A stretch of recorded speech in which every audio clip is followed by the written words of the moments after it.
Alrighty, welcome back everyone to my channel, Micah's Method, and welcome to the first episode of Quick Shot Comic Talks, where I'm going to give you a dose of what I'm reading in the comic world, and filled with some espresso shots along the way. That's the logic behind the title. It's probably not going to be a short duration, but Maxwell House Coffee is what I'm drinking right now. No actual espresso shots today, but this is on sale, so I just did French press. But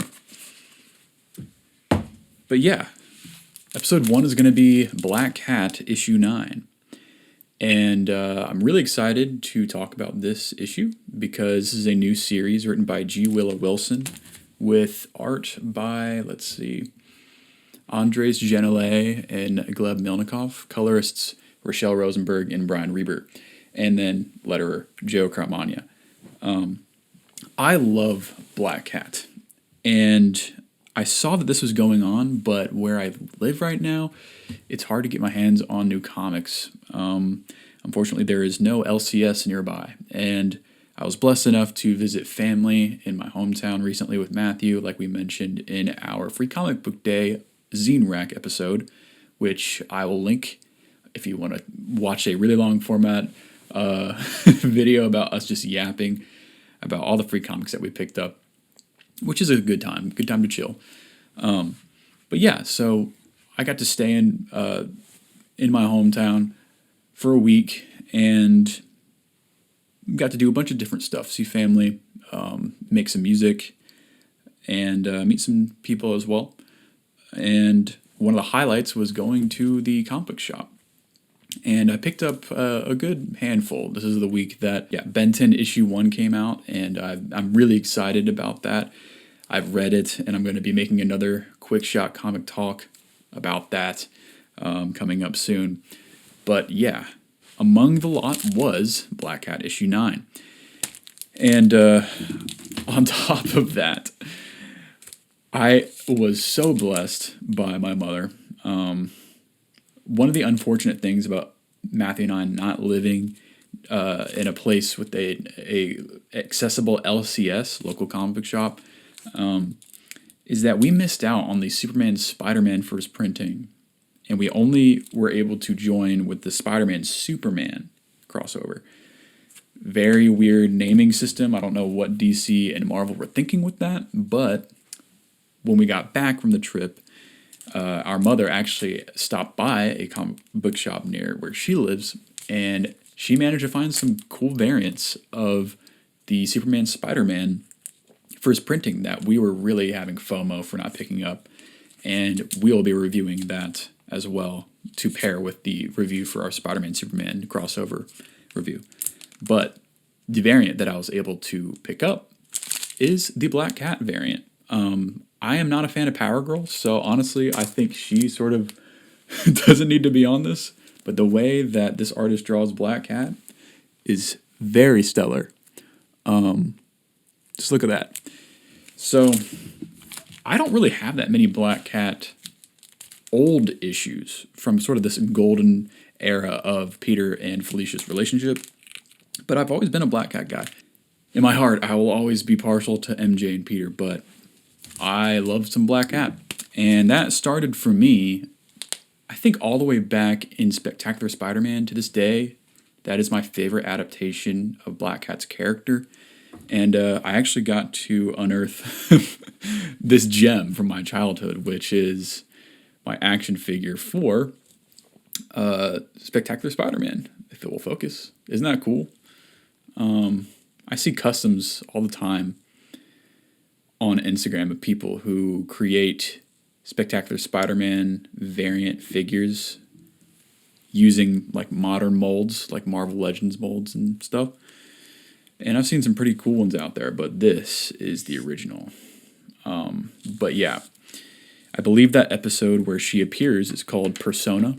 I used to watch that episode all the time. It was like one of the only ones that I actually owned. And I actually had that on my iPod Nano, which luckily enough, I have on hand as well. I didn't even plan for this, but this is the iPod that I used to watch that episode on. So you're getting a little bit of my childhood with this quick shot episode.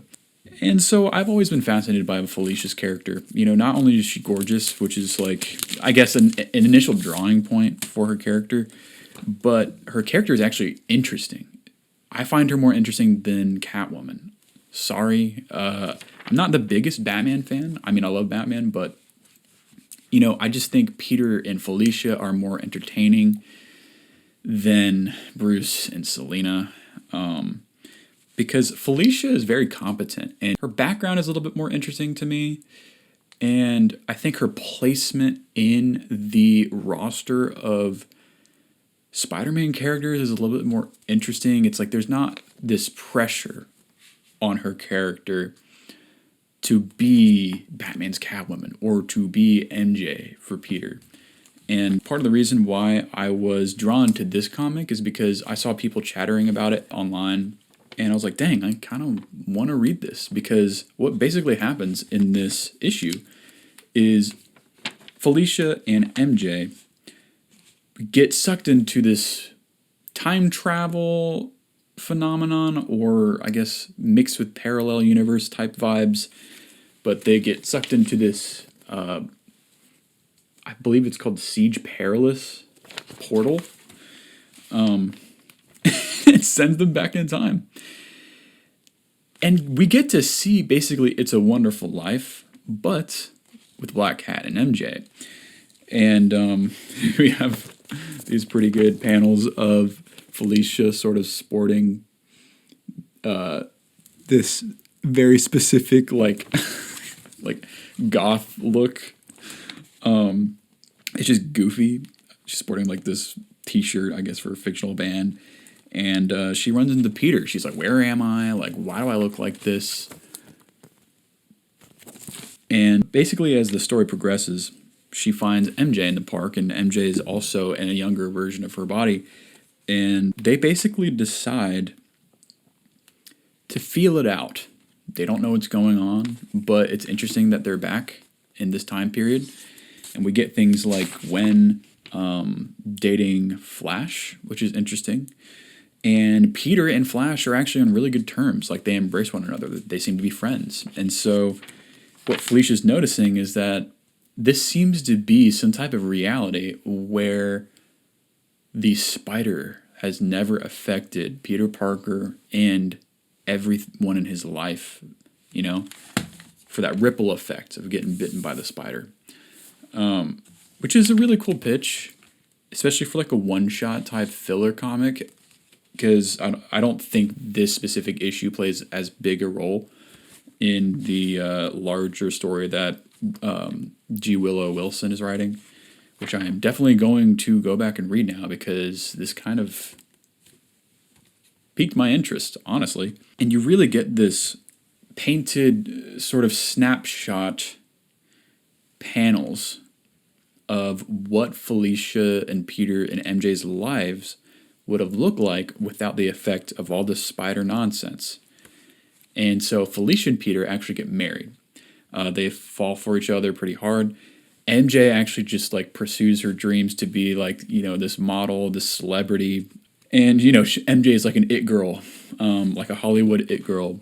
But Felicia actually becomes a stay-at-home mom.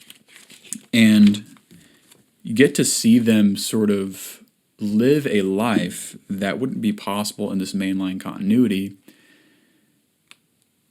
due to everything that's gone on in Spider-Man's history. And honestly, I had a really nice time reading this. It was like weirdly heartfelt, although I disagreed with the ending message. It's kind of a weird comic. I've seen people on Comic Geeks rate it like, you know, anywhere from like 4.5 to like 2 or 1 star. And we'll get into that in a second. But yeah, I just wanted to show y'all sort of this like nice moment of Peter and Felicia getting married. So spoilers. But there we go. Isn't it strange to see Peter Parker be happy? That's what I'm talking about. Like, I know it's not ideal maybe for some people that he'd be with Felicia, but at least he's freaking happy. So, we get to see MJ grow up in this, choice that she made to stay a celebrity and not really get involved with everything that's gone on in the past. And she experiences what goes on with that. As you get older, you get less famous. Or, your fame is not necessarily diminished, but your, popularity is, right? She's trying to try out for, certain roles, and she's getting rejected due to younger actresses and all that. MJ and Felicia meet up later, after Felicia has had kids and all this, and they kind of talk about it. And, the real world is this distant memory, but they both recognize that sometimes they wish that they had that real life back. There's fleeting moments. But before then, there are some really good bits of standout dialogue that I wanted to talk about. Because there's this moment when, right after Felicia and MJ get sort of transported into their younger bodies, they meet up with each other and they're like, what's happening? And they're like, I guess this is a second chance. And this is what MJ says to Felicia. She says, maybe this is a second chance, Felicia. A chance to live our lives the way they were meant to be lived, without being tied to all the mistakes we've made. And then Felicia responds, I don't know, MJ. I feel more than capable of making a whole new set of mistakes. So that's this panel. Right? And that just stuck with me. So we get to see after that, I guess chronologically, what their lives look like I was mentioning. And then Felicia said, there's a panel of Felicia sort of cooking or doing the dishes with her two children that she had with Peter. And she says, I'd always wondered what it would be like to have an ordinary life. And do you know what I found out? It's a beautiful thing. You should never belittle ordinary life. It's getting harder and harder to come by, which actually means it isn't ordinary at all. It's extraordinary. That really hit me.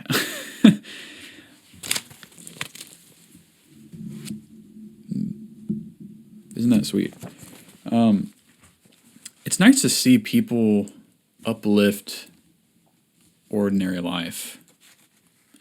And it's also nice to see people paint stay-at-home motherhood in a positive light instead of always have this message that for some reason it's wrong to have a family and it's right to work until you die as a woman in a corporate 9-to-5. The part where the comic sort of takes this weird turn is when Felicia and MJ, they get back together after all, almost, I'm guessing at least 15 years or so passes, because there's a panel where Felicia is saying bye to her teenager who's going through the teenage rebellion that we all go through.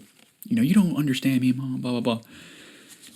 And so they're meeting up, and they're, I guess, late 30s or something. And that's when MJ is MJ says, do you ever miss it? Our lives, in spite of all the heartache and loss and missed chances. Felicia says, yes, every day. And MJ says, me too. I was afraid to say anything, since it was me who talked you into this mess. Felicia says, I've been waiting for you to ask. I wish we hadn't given up on our old lives so easily. I'd give anything to have a real adventure. And then, right after both of them concur, they get sent back into a different parallel dimension, sort of like what happened at the beginning, but they land in this other weird dimension, weird timeline where they're in mech suits and they're like, oh crap, we're in a spider fight, there's robots chasing us. And so you had this funny moment where they're freaking out. MJ says, if we get out of this, I will never complain about my life again. I swear. And Felicia's like, being a thief was way easier than being some kind of mech warrior. And then she says, and way, way easier than being a mom, which is pretty funny. And we get introduced to this I'm assuming this is a original character introduced in this issue, and I think her name is Singularity. And I actually really like this character. This is a rare moment for me where I'm like digging a very new original character. She seems to have interesting powers where she's like maybe an embodiment of a pocket dimension, and she basically is just like always hopping between dimension and dimension. Seems like it could be cool potential for future stories with Felicia and MJ. But yeah, after this, they finally get sent back by this character to their like real timeline, the timeline that we know them from. MJ's like, I'm sorry, this is all my fault. And Black Cat's like, no, don't be sorry. We both played a role in this. And then, yeah, we have this sweet moment between Felicia and MJ. And for context, MJ is the current Venom. Okay. Felicia says, MJ, if I've ever hurt you or said something stupid or done anything to make your life more complicated out of jealousy or spite, and MJ cuts her off. She's like, you don't have to say it. She says, we don't need a weird mirror to change our lives, okay? Every day is another opportunity to do the right thing. It's kind of weird that she's Venom. I'm still getting used to it. But this is like an more palatable version of that. Instead of just all like the Torment series that just wrapped up. There's a cliffhanger at the end, and I'm not really going to get into it. But yeah, so that's Black Cat issue 9. That's the story. And the reason why it's sort of this like 4-star, maybe 4.5, sometimes, and then like a 2-star is because the thing is, in It's a Wonderful Life, George Bailey is reminded of all the things he was taking for granted in the form of his children or his wife, his responsibility and effect on his local community just by being him and a good person, right? And he gets back to that reality after knowing that he's taken everything for granted. Not just everything for granted, but he realized that even the hardships that were in his life came with blessings. You know, he chose his kids at the end. What's weird about this is that there's like authentic moments where it feels nice, like I said, when the author is like uplifting ordinary life and giving us sweet moments to ponder. But it is kind of strange that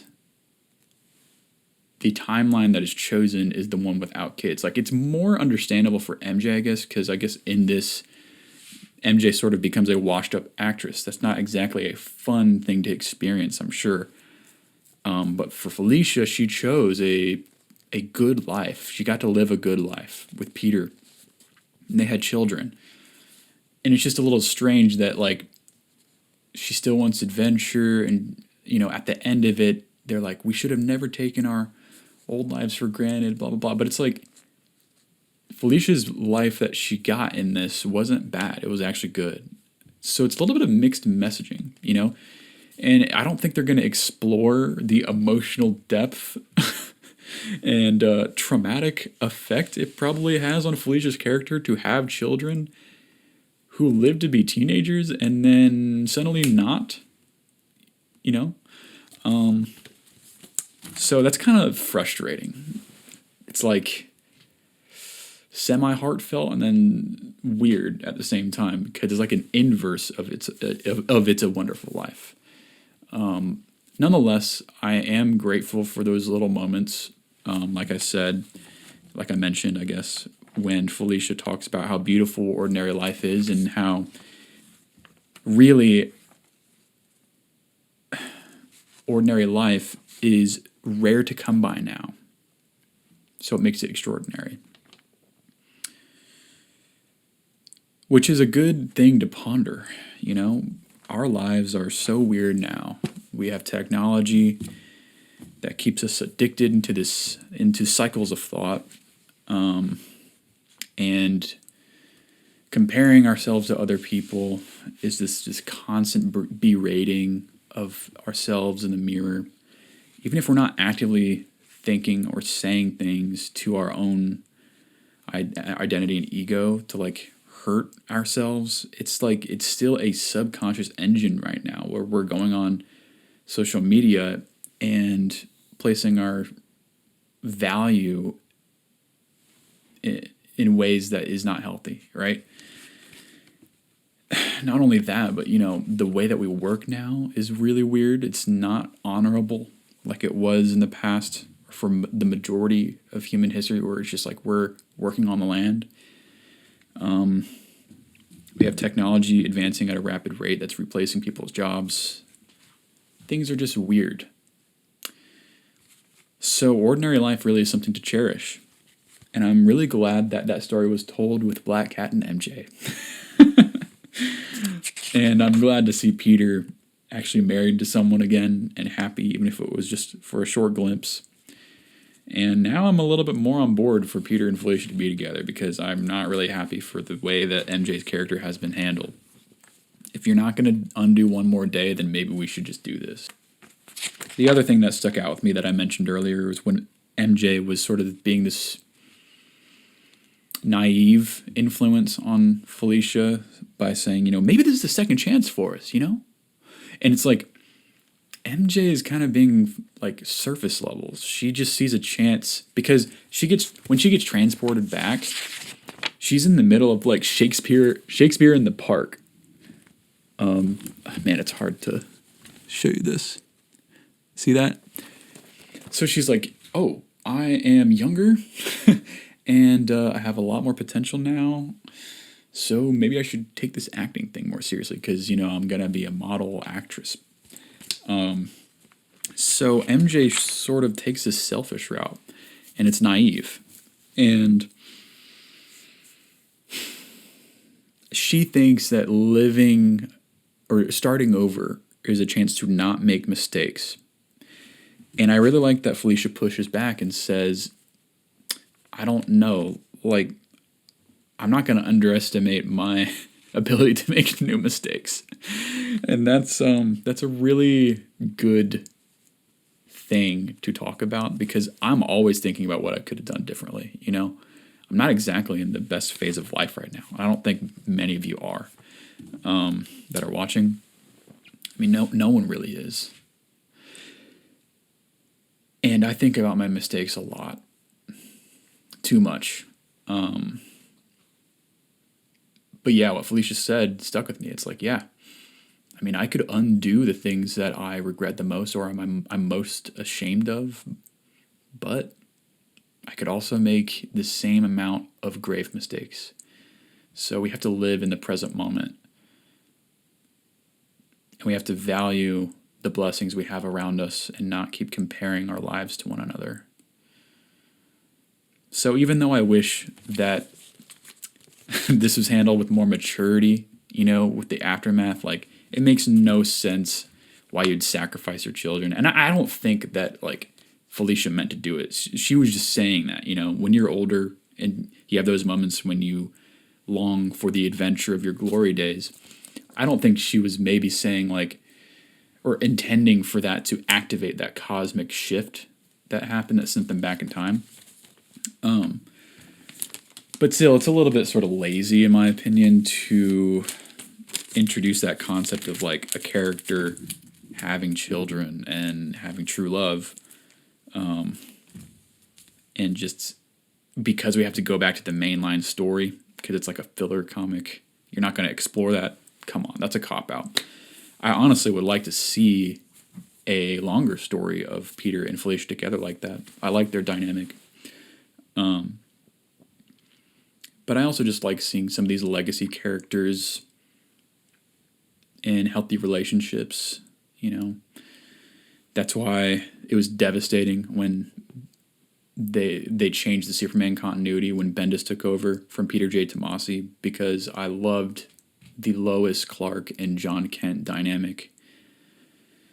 And it hits you in your heart when you see some of these legacy characters like Superman or Spider-Man growing up, and you don't need to make them grow up drastically. It's just I just want some progression. you're not going to make Peter relatable by doing what you're doing right now. You're going to make Peter relatable by growing. And that's what I liked about this comic. It shed a light on how important the present life can be. And it allowed MJ and Felicia to shine in a way that wasn't hindered by, like, the current Spider-Man stories. And that was kind of cool to read. You know, I'm more used to reading Spider-Man and not quite like all the side characters. So that was Black Cat issue 9 by Willow Wilson. I'll probably be tracking down the back issues of this story, or at least maybe buying the trade and reading it because I liked the story that I read. And I'm thankful for a comic that at least exists in some part, even with the complicated mixed messaging. I'm glad a comic exists in some part that glorifies ordinary life, especially stay-at-home mom or stay-at-home motherhood. Yeah, Black Cat. Quick shot comic take. Quick shot comic talk, I should say. I'm still trying to figure out a good name for this. Yeah. Maxwell House Coffee. Got the Easy Gap hoodie. It's cozy time. It's late. What are you guys reading right now? Do you have any takes about Black Cat and MJ in the state of Spider-Man comics right now? Because I'm sure there are a lot of different opinions out there. I'm coming around, like I said, to the Black Cat and Spider-Man relationship right now. And it's cool to own these two comics in my collection.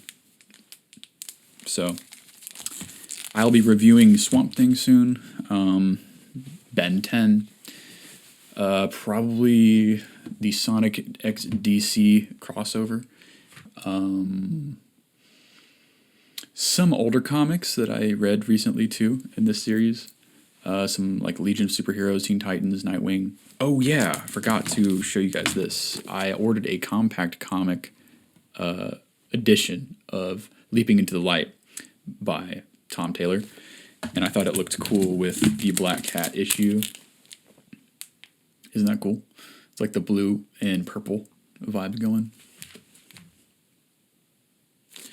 So, yeah, I'll probably be reviewing this soon. I have some thoughts. And, yeah, Superman-Spider-Man crossover and Spider-Man-Superman crossover. So, yeah, thanks for watching, y'all. Like and subscribe to my channel if you like comics. I would love to keep making these and talking with you guys in the comments section. So, without further ado, closing out. Good night.